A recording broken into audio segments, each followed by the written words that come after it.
Welcome back. This is Raising Financial Freedom, and I am your host, Eric Yard. I hope you're feeling good because I'm feeling good. My family is good, but the world is not good at this present moment. With inflation and gas prices at an all-time high, it's time for us as consumers to tighten up our spending belt and decrease the amount of debt we are taking on at the present moment. And one of those debts I'm going to be talking about today is education. This is a major debt that we take on in our lives, which sticks around for quite a while through our adult age. So what we're going to talk about today is how can our children avoid student loans altogether? And our special guest today is going to help us out with just that. Joining in on the discussion today is Brad Baldridge, who is a college funding specialist and a college planning expert. Brad has been helping parents for about 20 years now, and he has been doing it through his private practice, blog, and also being the host of his own podcast, Taming the High Cost of College. I know when I was looking to go to college, my way of avoiding student loan was not to even go to college or get a scholarship for the full ride, but never fathomed that it could be done for me. So if you want your child to skip educational debt, I think it would be in your best interest to listen on, especially to be hearing it from someone who's been doing this since 1988. Before we get into the show, I wanted to talk a little bit of financial literacy news. It seems Florida House and Senate passed legislation requiring high school students to take financial literacy and money management class in order to graduate. The bill is now headed over to the governor's desk to be signed. That would mean in order to graduate high school, you would have to pass the personal finance class or money management class, which will be half a credit. So kudos to Florida. It's definitely a start, but you and I know it's not enough. But I guess you gotta start somewhere, right? They say the class would teach about types of bank accounts offered, opening and money managing a bank account, basic principles of money management, completing a loan application, and local tax assessments. I'm not too thrilled of that combination, but I don't think that is set in stone, so we'll see. Whatever state you reside in, parents should definitely urge legislation to start something like this if there's no financial literacy in that state at all, because it needs to start and even taken even further later on. So as we try to get in a word from our sponsor. Sorry, Dad. Mom, get him.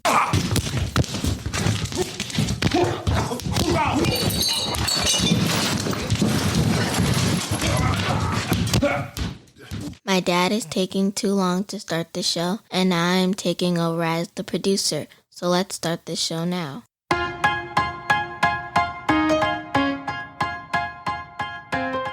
Have you ever wondered why some people seem to have it all financially? Do well-off parents simply hand their children money? Or is there more to this wealth thing? Welcome to Raising Financial Freedom, the podcast. We are here to talk about everything you never knew to teach your children when it comes to starting their financial future. The principles behind wealth and methods that are out there to teach your child about personal financial freedom. There is no real trick to earning other than learning. We are here to discuss, teach, and grow with you. Raising Financial Freedom, the podcast, with your host and concerned parent, Eric Yard. Let us get right into today's show.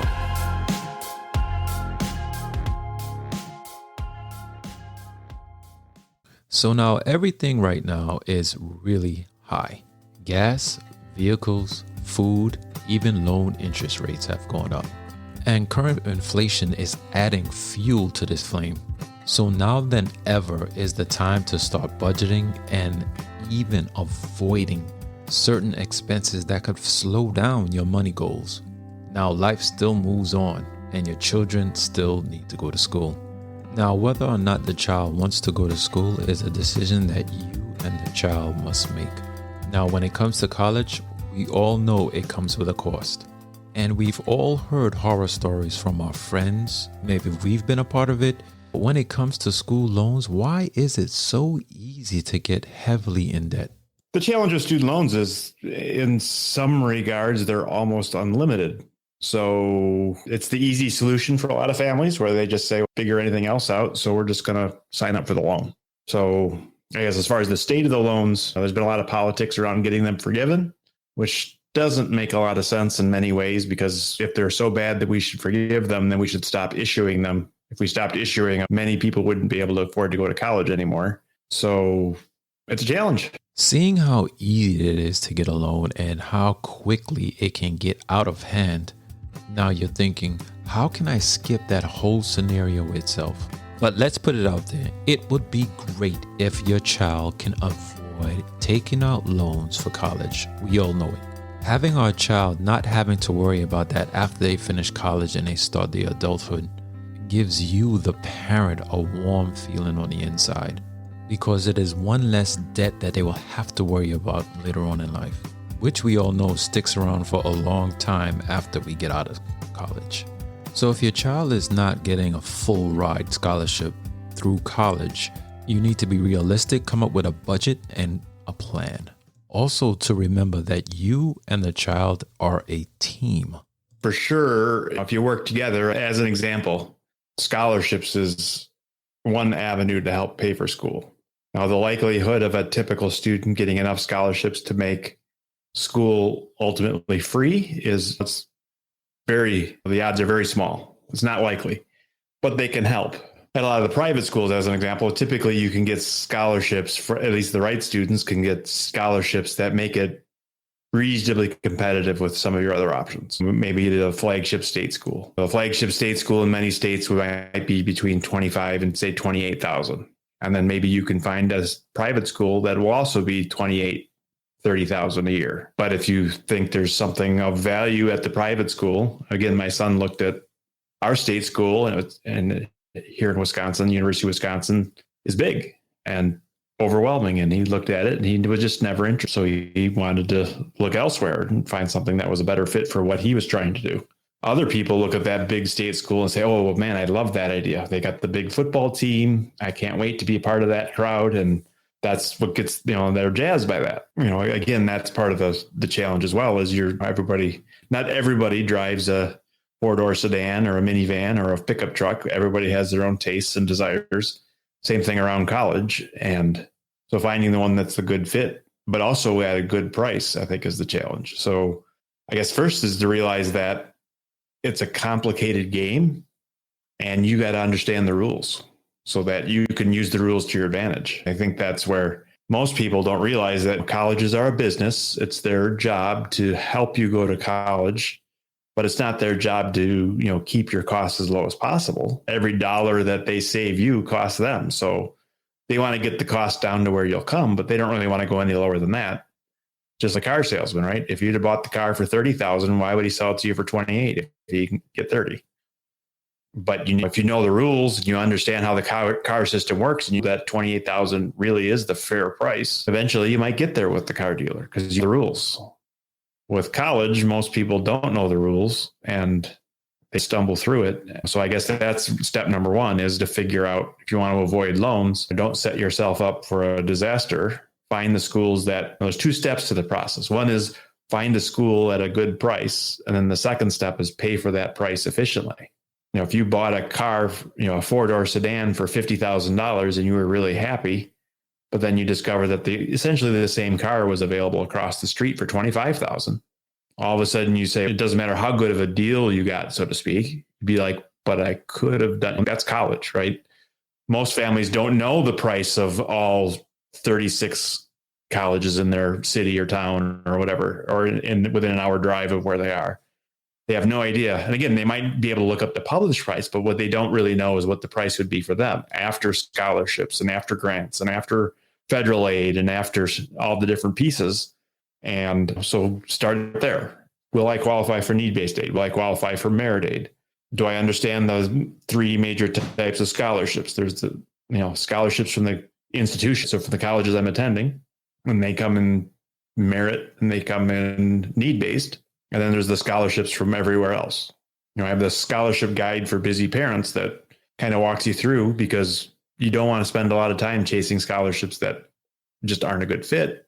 You're not likely to win them. And again, you'll spend a lot of time spinning your wheels, and you want to focus on the scholarships where you do have a good shot, and understanding what, based on your students' academics, based on your financial situation of the family, you might be more likely to get merit aid or more likely to get need-based aid, or maybe you're not going to get any of those things and you need to focus on the outside scholarships, or maybe all three make sense.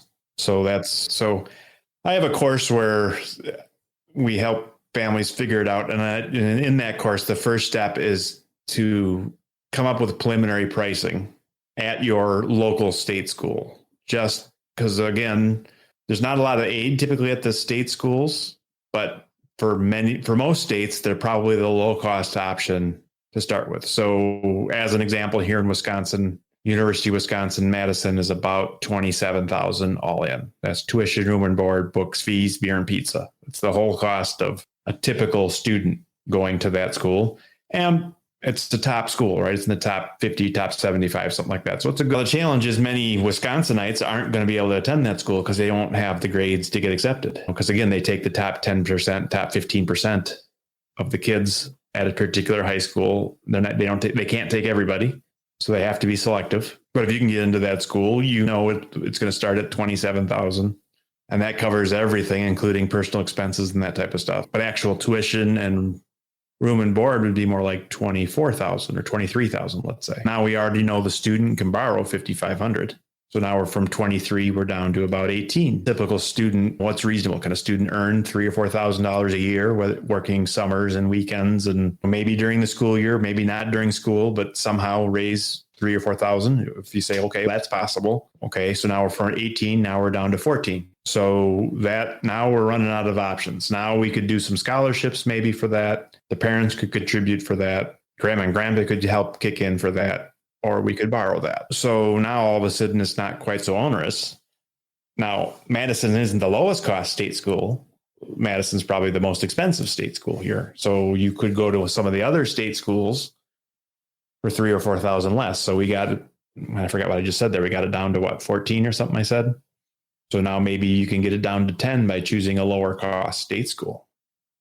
And then you can get into, there's other strategies around living at home or starting at a 2-year school and all that kind of stuff. And all that's legitimate. You need to, so maybe that's an even lower cost option. But if we say, all right, the target is what I just mentioned, the state school parents need to chip in 10. And again, the student's already borrowing the $5,500. And maybe we're still 5 short. So maybe we shoot for some scholarships for that, or maybe grandma and grandpa, or again, maybe we have to borrow them a little more than that, or maybe mom and dad borrow it in their name and they pay that loan. And again, every family is a little different. That's the reality. Now that's the price to beat. Now, sometimes a private school or a state school can be in that neighborhood, sometimes better than that. Oftentimes $5,000 or $10,000 more than that. It's not unusual to have your state schools be net $15,000 or net $20,000 or net $10,000, and then have some of your other choices be $5,000 more than that or $10,000 more than that. And again, it's just like buying a car, right? Is it worth $60,000 for that car, or this car over here is 50, and that car over there is 40 and that one's 30? Why would I spend 60 when I can spend 30? Because there's something that you like about the more expensive car, or realistically, you wouldn't do it, right? If you like the cars equally, why wouldn't you take the cheap car? And that's the same thing with college, right? If you like the low cost, well, life's good. You pick the low cost one. That's not the reality often, where you roll into it and say, I like this school. It's got smaller class sizes. It has the exact major I want, et cetera, et cetera. I really love it, but it is $5,000 more than another option. Okay. Well, is it worth $5,000 times 4 years, $20,000 to make it happen? And then as a parent, again, if you're trying to avoid the loans, you can essentially say, that's not my money you're spending, it's your money you're spending. So I'm going to co-sign a loan to help you borrow to make this happen. And again, we don't like loans, but that's the reality. We don't have the money. And there it is. With the steps that Brad just taught you about, you need to get that college bill to close to zero as much as you can, leaving loans as a last resort. At the end of the day, you might be taking out a loan for $5,000 to probably $10,000 maybe. But the main point is to exhaust all means necessary before looking to take out loans. And if you and your child choose to take out loans at the end of the day, it must be treated as the most important financial decision that your child will be making, to make them understand the seriousness of the situation, that this is real money that needs to be paid back at some point in time. So here's the rules, by the way. When I co-sign a loan, you pay back that loan, and you are not allowed to not have a roommate until you've paid off this loan, because I co-signed it and I need it paid off. And you're not allowed to buy a new car. I see situations, and what really drives me crazy is working with a parent who's delivering pizza on Friday night because they overextended themselves. And so, wait a minute, why isn't the student delivering pizza on Friday night?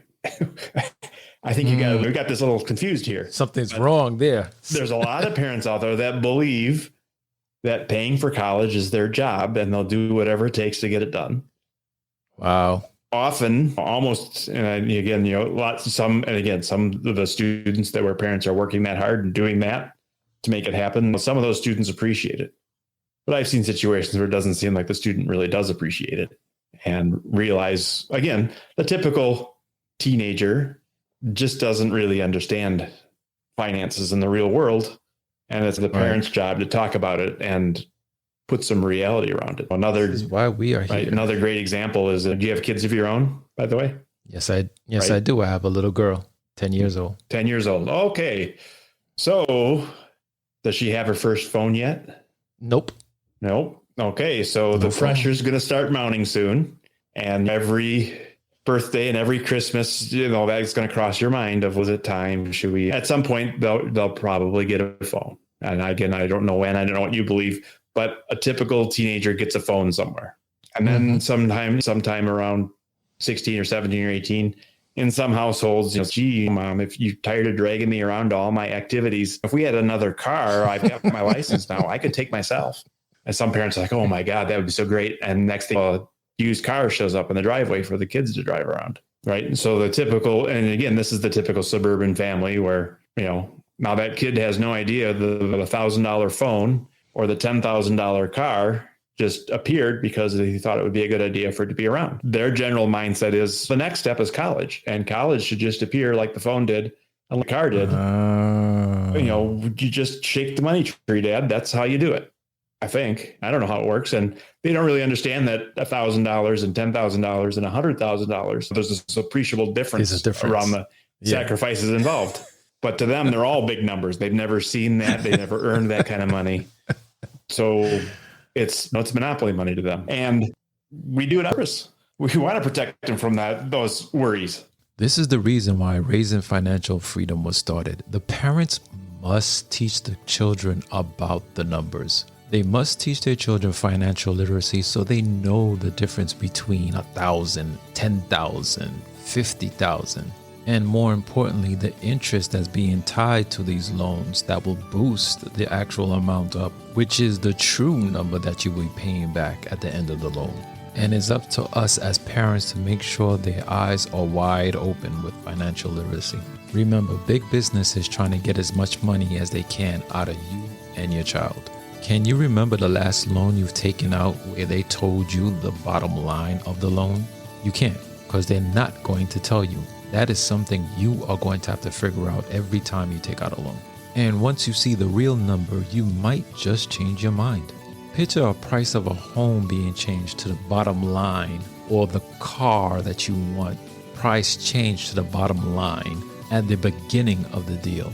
A lot of people will have second thoughts and also might even change their mind. Once you see the $400,000 house that you're paying for is actually closer to $600,000 after the loan, or the car that you're paying for, which is $30,000, is actually closer to $55,000 after the loan that you agreed to pay is over.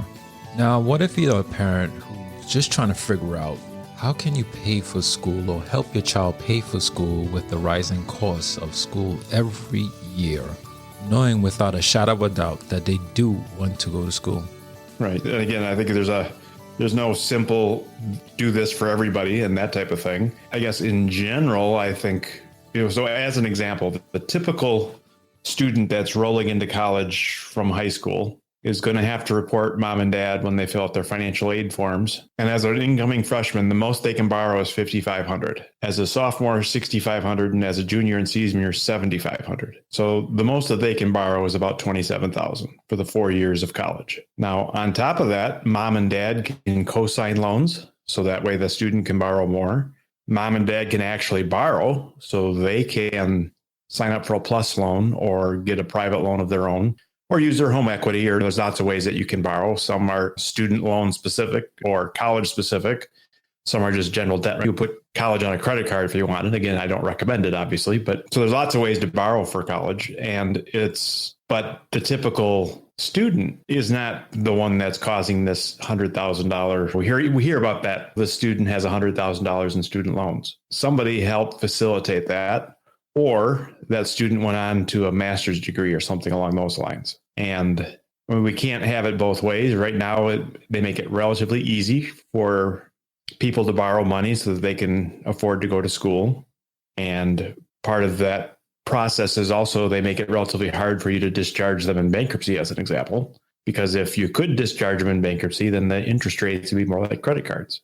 And nobody would be interested in loaning money to a student who then clears the slate by immediately filing bankruptcy. So that doesn't work. Nobody would want to be the lender in that situation. So it's not as simple as people will lay it out to be, first of all. And so the parents, they're the ones that have unlimited access or nearly unlimited access. So the Parent Plus loan, which is a loan to the parents paid back by the parents, that's the loan where you can borrow whatever you need to cover the whole cost of college. So if your student gets accepted to Harvard, you could borrow the full $80,000 as a parent to help your student go to Harvard. And again, I'm not saying you should, I'm saying you could. So that, I think, is one of the pieces that most people don't realize is a typical student's not getting this in this mess all by themselves. And there's probably a parent or someone that was co-signing or something. Someone facilitated the mess. And I think that's the challenge. And up until about 2000, 2005, 2010, most college degrees were, quite a bit more affordable than they are now.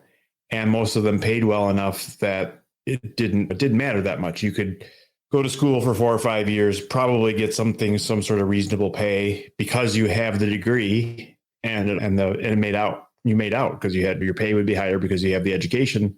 And it still works that way in a lot of the quote unquote higher paying majors. So if you've got an engineering degree, there's a lot of room to make mistakes because you start out at a reasonable salary and it climbs pretty good. And so if you have a $500 or $1,000 a month loan payment, that's not really the end of the world. You're probably making $1,000 a month more than the average graduate. So theoretically, you should be able to afford it. But again, that's really just covers up for the bad planning. And colleges realize that, well, they can raise the prices and kids still come. So why wouldn't they raise the prices? And then the government got involved and said, now, not only do you have to provide this service and that service, but we want additional services for people that needed extra tutoring. And you need to have a police force to keep these kids safe 24/7. You're responsible. If a 20-year-old is on your campus and they go do something stupid, we're going to hold the college responsible. So now the colleges have to have their own police force and figure out how to manage their students and that type of thing. And more regulations around, again, colleges have a bunch of old buildings. They get declared a national monument or whatever, and now they can't tear it down.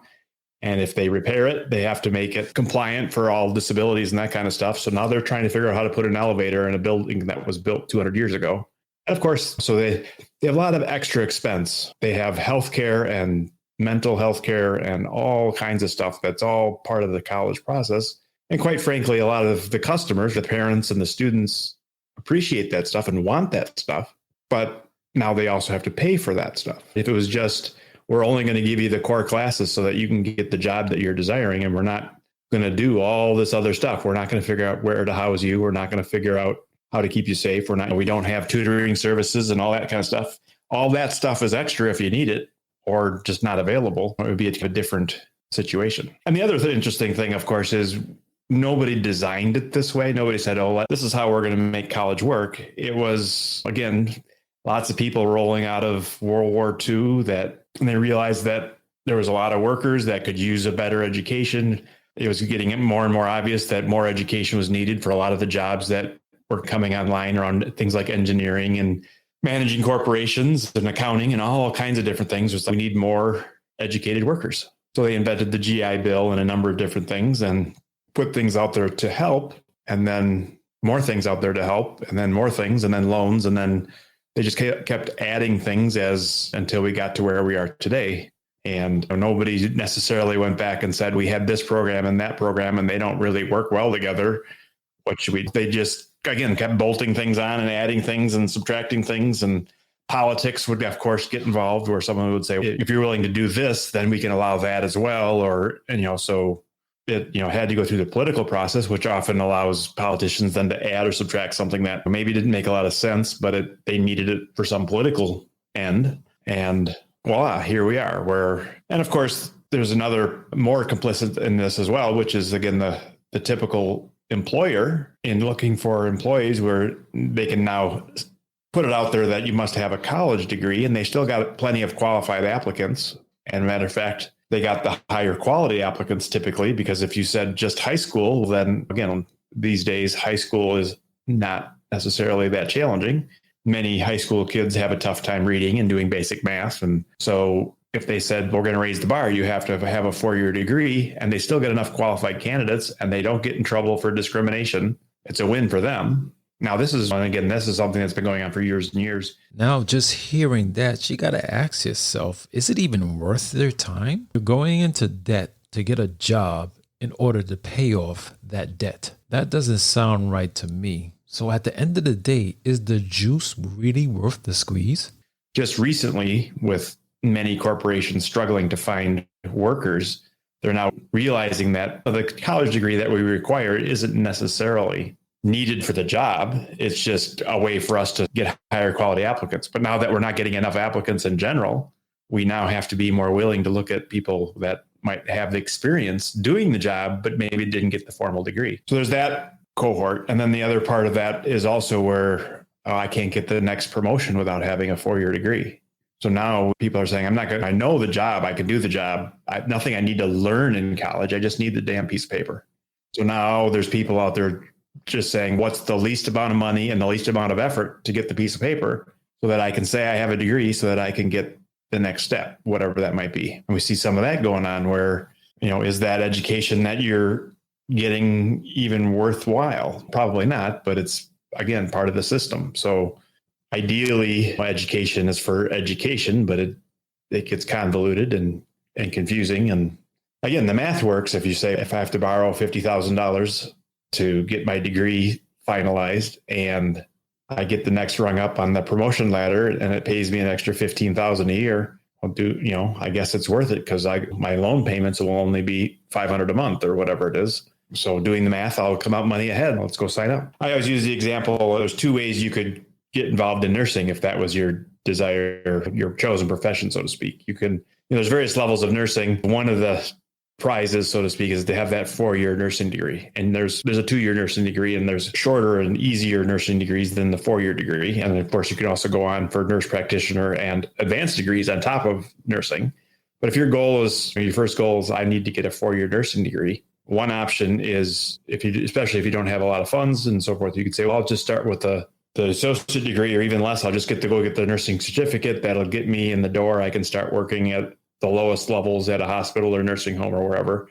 I can use that money and go to school part-time. And after working hard and living like a college student for 8 years, I'll have my 4-year degree, and, then I'll not have any debt. I'll have a 4-year degree. I'll have a good salary, and then I'm off to the races. But mathematically, you could also say, well, just go borrow whatever you need to do, get that 4-year degree. Once you have the 4-year degree, you start at $25 or $35 or $45 an hour, depending on where you are and that type of thing. And so you'll make good money, and you can work overtime a lot of the time, and you can work a swing shift and work nights and holidays and get paid even more. So there's a good chance you can make good money and pay back all those loans, especially if you continue to live like a college student. Because remember, we're comparing this to the 8 years of living like a college student. So if you live like a student for 8 years, which means you graduate with a 4-year degree, but you continue to have 3 roommates and eat mac and cheese a lot. If you did that, you'd have a lot of extra money to pay down the loans. Now, the reality is most recent college graduates won't do that or didn't do that, because once you work hard and get your degree and you have good income, you immediately need a car and an apartment by yourself and furniture to put in the apartment. And you got to go out with friends, and you can learn how to spend the money before you go back to that first task, which was take care of those loans before they get out of hand.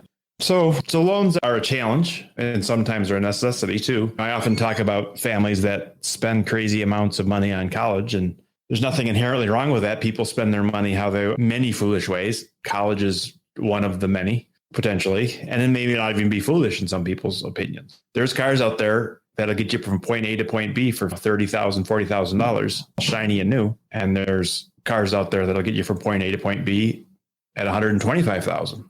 And they really do the same job, but yet they're 3 or 4 times as much.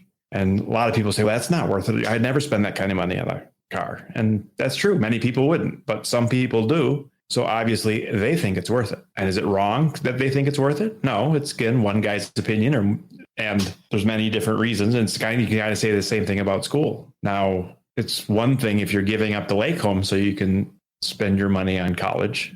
It's another if you're saying, well, I'm going to bury myself in loans in order to do this college. Then, you really got to understand the consequences. And then I think the other challenge, which frustrates a lot of people, and then you also have to live with those consequences, where, again, people haven't done their homework and they spend a lot of money to get an expensive, fancy degree only to discover that it doesn't qualify them for work that pays well enough to warrant the kind of money they spent. So the whole, is college worth it when you start doing the math equation? And that's another slippery slope in that it could be worth it for some and not others.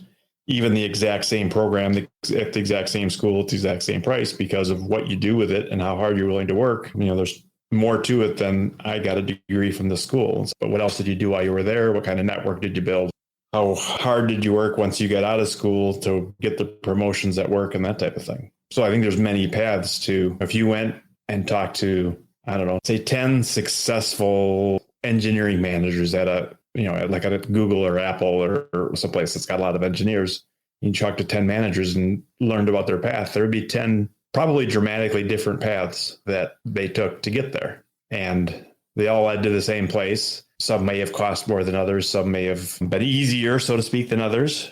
But in the end, when you talk to those, it's a lot of the people around that type of thing. And most of them say maybe it was the right path for them because they can't imagine how they would have gotten there any other way because that's what they know. And that's reality. You talk to successful people and they have these twists and turns in their career and their education, et cetera, et cetera. And they didn't know they were coming, but they took advantage of what they could when they could, and it got them to where they are now. With Brad hitting so many key points, you can hear the experience behind his explanations. You can also hear that there's repetition behind his scenarios, which means he's seen it time and time again, which makes you wonder, why is he doing this? Is this something that he enjoys doing? I got involved in the financial industry. I actually have an engineering degree and kind of did a sharp left turn 25 years ago or so and said, I think I'm going to get involved in the financial industry instead of engineering. And I enjoyed it. Worked in it part-time in the evenings and then got more and more involved. And then about 15 years ago was when college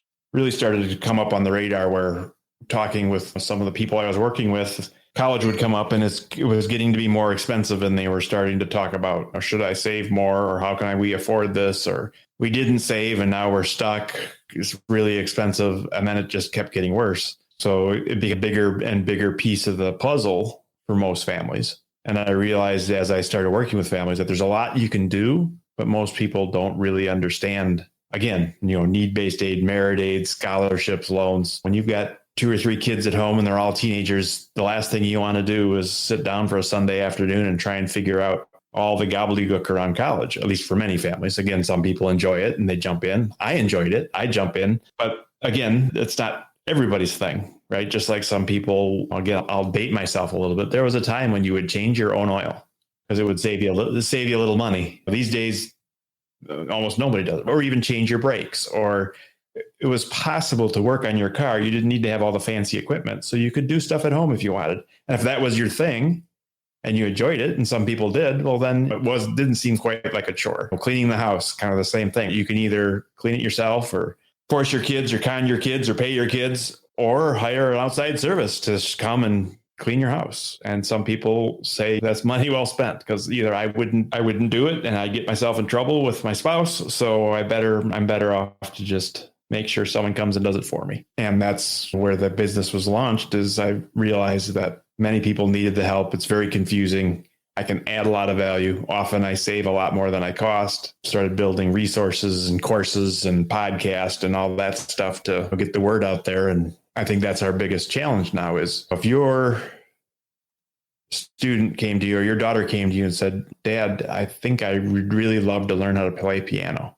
Do you know how to play piano? No. So You say, all right, well, then I guess I'm going to go learn how to play piano so I can teach my daughter. Or maybe that doesn't seem reasonable. Maybe I'll hire a piano instructor, someone that has the expertise already, and not necessarily someone that knows how to play the piano well, but someone that knows how to teach the piano. And again, there's a difference, right? You could be a fantastic piano player and not know the first thing about teaching a typical 10-year-old how to play the piano. But when we start talking about college, because it's gotten more expensive and the cost of a year of, again, as an example, when I went to college, it was not unusual to have someone that was in their 6th year of college because they changed their major 3 times and college wasn't so expensive. So it didn't matter that much that they were tacking on a year or tacking on here and there because they couldn't figure out what they wanted to be when they grew up. Today, if you don't know what you want to be when you grow up and you add a couple of years of college, that's a very pricey challenge. It's probably worth it to spend more time to try and get it right the first time. Again, no guarantee you actually will, but at least maybe if you can try and maybe you can reduce it by 1 iteration. So instead of changing it 4 times because I worked at it the first time and now I'm only going to do it twice for the undecided or whatever it is. But putting the time and effort in ahead of time because it's such a high price. If we can save 10 or 20%, it gets to be a big number and worth our time and effort. Now, again, many people don't have the expertise or the patience or whatever it might be to actually get involved in it.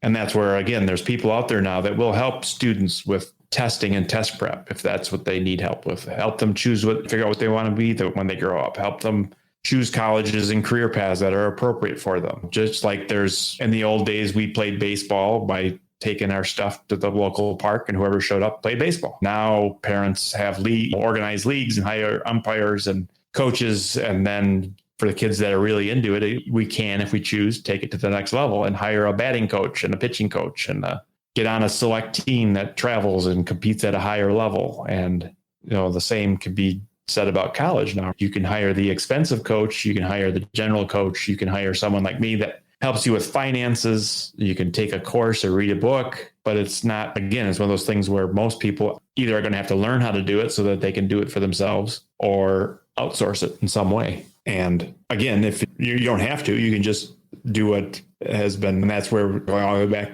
to the student loan issue. That's where, a lot of the student loan problems have come from is didn't know what to do, didn't do it well. But here at the end of the process, the college says I can borrow another $35,000 and voila, problem solved. Just sign here. Oh, well, I guess we're stuck. We're not canceling college. So I guess we sign here. And it happened that way. It's not like they intended to go out and overspend on college. They just didn't know what they were getting into and didn't do it as well as they could have.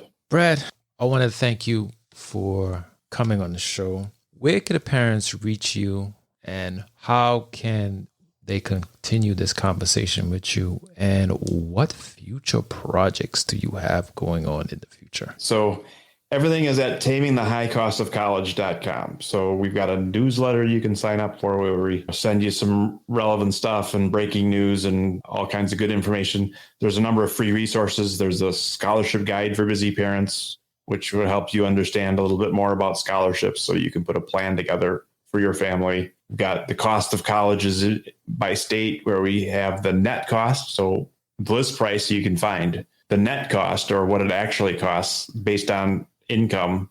So and again, it's not the answer for everyone, but it's the average cost of a particular school at a particular income. So at least it's a place to start. And it shows you the variability around what prices actually are. List price is not a good thing to go by because a lot of people pay a lot less. What else do we have there? Net price calculator. If you figure out if you're going to qualify for need-based aid, we have a course called College Planning Jumpstart that helps families, get started on this process and learn how to do things. So there's, again, lots of resources. And then ultimately, there's a contact form where you can, or work with Brad, where you can, send us an email or sign up for an appointment. And there's even a phone number there. If you're old school and want to actually pick up the phone and use it to talk to somebody, then you can do that too. How about that? Brad, thank you for coming on the show. And we will definitely look out for your future projects coming up in the future and give you a dial. Now, if I was you, which I've already done myself, go to Brad's website and bookmark his website. Go to Brad's podcast and subscribe. The amount of value that he just given to us in this show is only the tip of the iceberg, what you can find on his website and on his podcast. I have more than a couple of episodes downloaded from Brad's podcast stored away for reference for when it's time for my daughter to start going to college, because I need to be reminded about certain points that were made. My thoughts on this topic is that let's help our children not start off their lives in debt. This nation is built on debt, but that doesn't mean we have to follow. The chain must be broken at some point. I want my child to have a clean start in life. And as a parent, I know that you want the same.